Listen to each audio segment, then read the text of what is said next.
السلام علیکم ورحمۃ اللہ وبرکاتہ۔ بسم اللہ الرحمن الرحیم۔ یہ اللہ پاک کی ذات بہت اس کی کرم نوازی ہے کہ اللہ تعالیٰ نے ہمیں ایک مسلمان گھرانے میں پیدا کیا اور حضور پاک صلی اللہ علیہ وآلہ وسلم کی مبارک امت میں پیدا کیا۔ زندگی جو ہے وہ موت کی امانت ہے۔ ہر انسان نے اس دنیا سے چلے جانا، یہ ایک مسلمہ حقیقت ہے، اور اس حقیقت سے کوئی بھی انکار نہیں کر سکتا، اور ہمیشہ ہمیشہ کی زندگی موت کے بعد جو شروع ہونے والی ہے، اس پہ ہم مسلمانوں کو یقین ہے کہ اس میں ہم نے داخل ہونا ہے مرنے کے بعد۔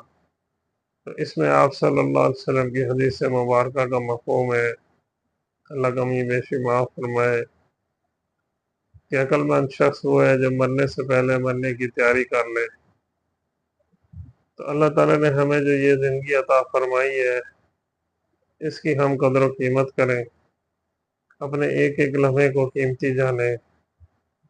اور جتنا ہو سکتا ہے گناہ سے بچنے کی کوشش کریں اور نیکی کا عمل کرنے کی کوشش کریں،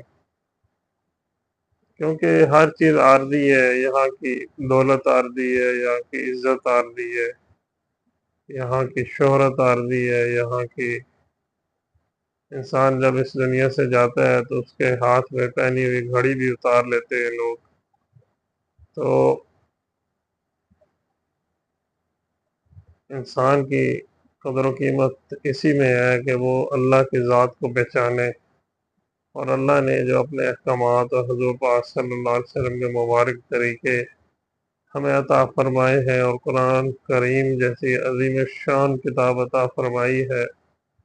ہم اس کی پیروی کریں، اس کو پڑھیں، سمجھیں، اس کو ترجمے کے ساتھ پڑھیں، اور کسی مستند استاد یا عالم سے اس کا ترجمہ اور تفسیر پڑھیں اور اس کے اوپر ریسرچ کریں۔ آج دنیا میں ہر چیز کے اوپر ریسرچ ہو رہی ہے، لیکن مسلمان اپنے دین سے پانچوں انگلیاں برابر نہیں ہے۔ بہت سے مسلمان دین پہ عمل بھی کر رہے ہیں، لیکن اکثریت جو ہے وہ غفلت میں، اس میں ہم سب شامل ہیں۔ ہمیں اللہ کے دربار میں توبہ استغفار پڑھنا چاہیے، اور رو رو کر گڑ گڑا کر یہ دعا مانگنی چاہیے کہ یا اللہ، ہم سے جتنے گناہ ہوئے ہیں دانستہ نادانستہ سب معاف فرما دے۔ میرے بھائیو، اللہ کا در ایک ایسا در ہے کہ انسان جہاں بھی چلا جائے تو واپس موڑ کے اس نے اللہ کے در پہ ہی آنا ہوتا ہے۔ لہٰذا اپنے وقت کو قیمتی جانے، اور موت کے تذکرے کرنے سے بے شک یہ ایک عجیب سی چیز لگتی ہے، لیکن اس کے تذکرے کرنے سے انسان کے اندر نیکیوں کی رغبت اور گناہوں کی نفرت پیدا ہوتی ہے۔ تو موت کے تذکرے جتنے ہمارے گھر میں ہوں گے، جنت کے، دوزخ کے، قبر کے، حشر کے، آخرت کے،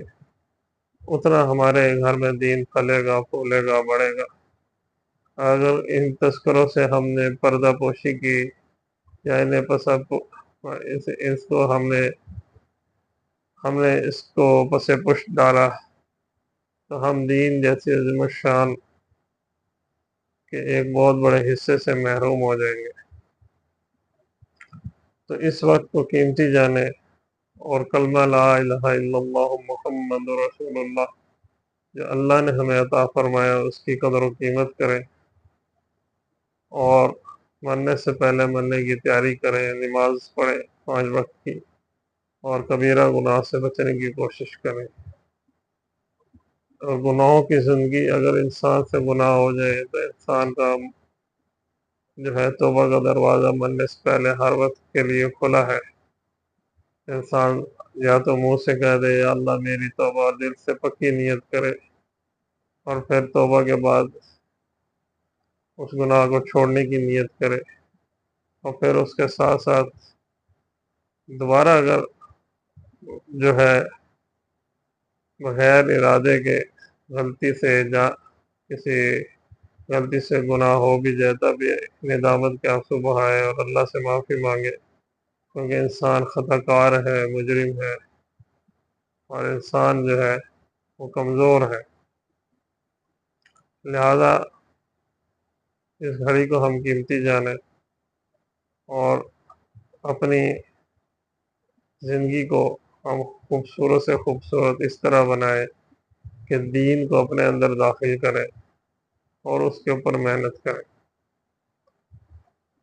تو اللہ تعالیٰ مجھے بھی عمل کی توفیق عطا فرمائے اور آپ کو بھی، اور اس کے ساتھ ساتھ ہم چلتے پھرتے ذکر کا اہتمام کریں، 5 وقت کی نماز کا اہتمام کریں، اور قرآن پاک روزانہ کا بے شک ایک صفحہ پڑھیں، لیکن ایک صفحہ ہم چاہے عربی میں پڑھیں چاہے ترجمے کے ساتھ پڑھیں، دونوں طریقے سے انسان اللہ کے قرب کا ذریعہ، انسان اللہ کے قریب ہوتا چلا جاتا ہے